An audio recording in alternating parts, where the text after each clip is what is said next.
Hey guys, what's up? Welcome to Perfect Competition. So last week we learned about all those cost functions, and I told you that they were going to help us understand different kinds of competition.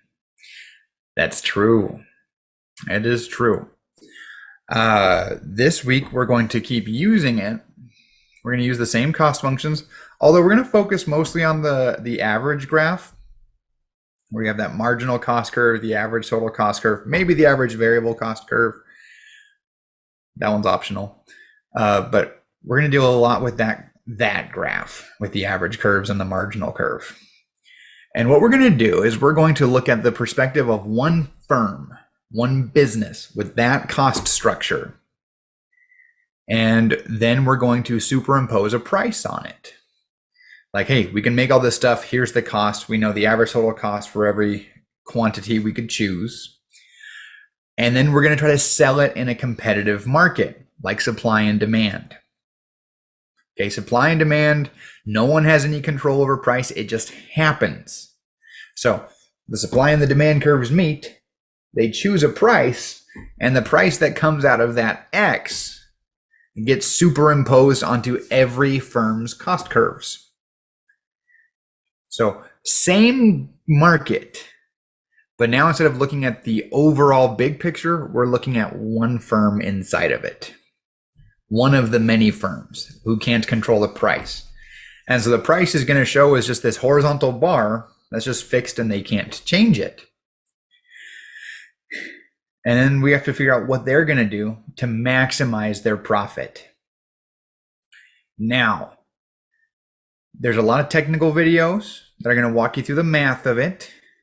Let me just kind of high level it. This probably won't be a super long video. The gist with profit maximization is you want as much profit as possible. Go figure. When I say profit, I'm referring to total revenue minus total costs. That's all the money you bring in minus the money it costs to earn it is all the money you just earned for fun or for work. Now, we learned in the beginning about the marginal principle, that in order to choose a question of quantity, you decided the margin. Okay, and I said, as long as the additional benefits are greater than the additional costs, you should do the thing. Well, we're going to look at profit maximizing from that perspective, because really our business doesn't have very many choices here. In perfect competition, they're selling the same good as everyone else. Okay, I can't say, oh, hey, my burgers have this special ingredient yours don't have, because no, we're all selling the same good. If you want to get into product differentiation where you can separate, that's fine. We can model that. We're just not gonna in this class because it gets mathier. All right, it's totally a thing we can do, and we will do it in intermediate micro, just not right now. So right now, we're all selling the same product. If we're selling the same product and we cannot control price, there's really not many business decisions left for us. Just how much do we make? By the way, I'm including the customer experience in the product. So don't be like, we're going to make our people smile more. That's part of it. Identical product. So all we can do is choose quantity. How many? And so what we're going to do is we're going to look at this from the rational optimization approach, where we look at the margin. If I want to talk about selling cups of coffee, I'll make one cup.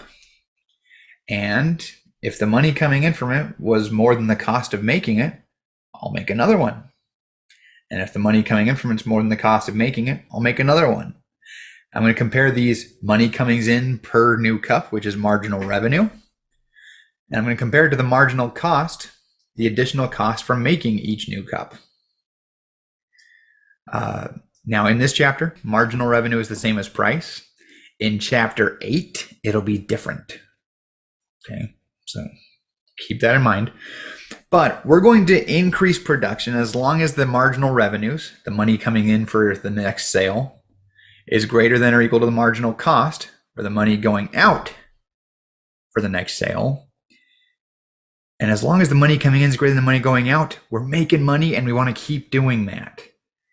And so we're going to increase production all the way until we've gotten every good transaction where revenues are greater than cost, marginal revenues are greater than marginal costs, and we stop when they break even. The last cup sold won't actually make you any money. Marginal revenue should equal marginal cost. After that, it would cost you more to make them than you would get for selling them at the market price. How could that ever be? Well, imagine some like future, like down the line for my coffee maker, all my workers have already worked full time. And in order for them to work another hour, I have to pay them time and a half. My labor costs are through the roof. And maybe the extra cup that they're going to make doesn't justify the wage I have to pay them to do it. Or conversely, or not conversely. Additionally, what about keeping your store open all night? Why don't all stores stay open 24 hours? Well, most stores, the extra sales they would get in the dead of night don't match the cost it would take to keep them open. There'll be a couple open because, there's always some people who are hungry or something. But for the most part, most places are like, nah, not worth it. The additional cost of staying open all night would outweigh the additional revenues from being open all night because most people are asleep all night. Anyway, let's get to coffee real quick. So, perfect competition. Perfect competition assumes that there's no barriers to entry, right? You can come and you can go. You can start businesses and shut them down with as little cost as possible. Now, most businesses, you don't get a perfect zero cost to entry, but you can get pretty low costs. For instance, where I'm from, there was this big thing with these little, you've probably seen them, little coffee shops that are usually like in the driveway, in the parking lot of some larger business. Okay, the type, I know you've seen them around where you live too. So let's take a look at these and figure out why I consider these to be fairly competitive. The cost on them is pretty minor as far as starting a business goes.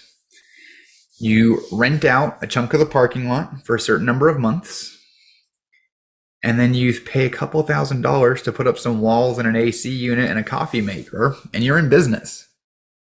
As far as starting a business, that's pretty low entry cost as far as I'm concerned. So when I was younger, probably a little younger than you, those things got really popular in my hometown. Like it was like kind of like a new thing that like just like hit, and we're like, well, that's cool. And the first guy, he started one, and then he started a couple of them, and pretty soon he was making a ton of money doing his job, just running these little coffee stands. But then other people saw him making all this money and saw cars lined up at these coffee shops and realized, hey, I can do that too. And so other people started opening them.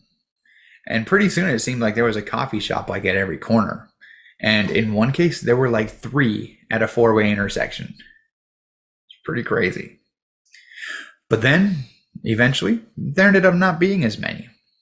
There's still a lot, but not as many as at that peak. So I want to use what we're going to learn in this chapter to explain it. I'm going to use it without using a lot of the hardcore terminology. But think about this story when you're learning about how this all works in the long run.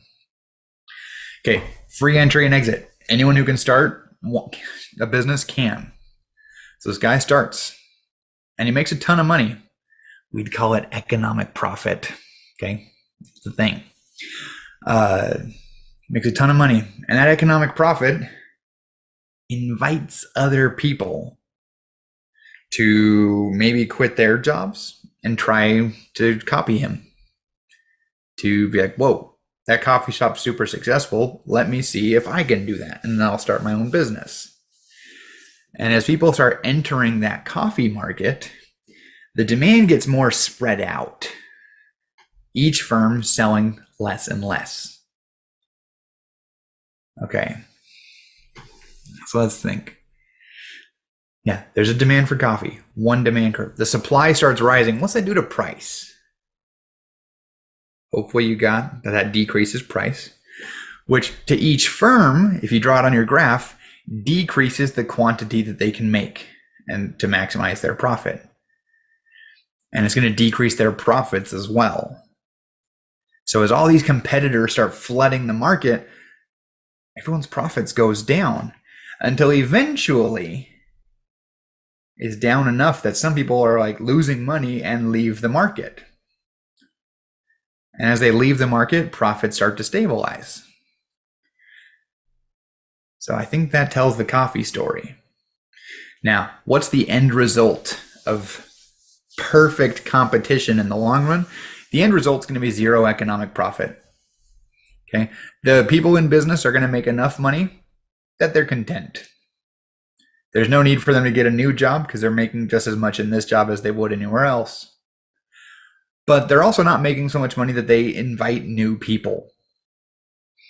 Right? No one looks at them and says, "Whoa, dude, I should quit my job and do that," because it won't actually help you at all. And so that's the end result of perfect competition, is a zero economic profit. Now, keep in mind, accounting profit's different from economic profit. There's a video about that, but it's really important.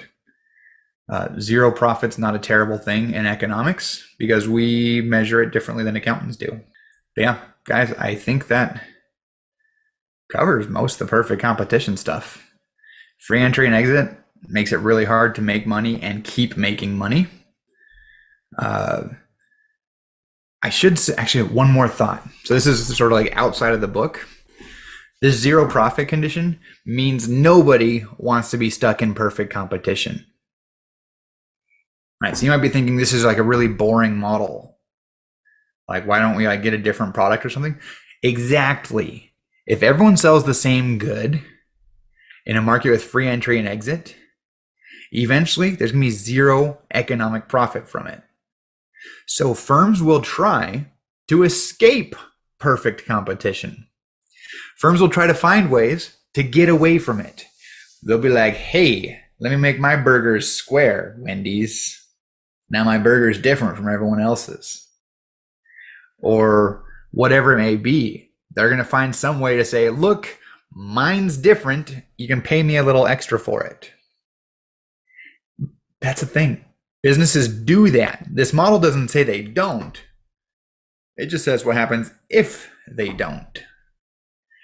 If you can differentiate your product, we might need a better model to describe what's happening to you. But if there's free entry and exit, and you can't prevent people from copying you, the end result will be that you don't make any long-term money.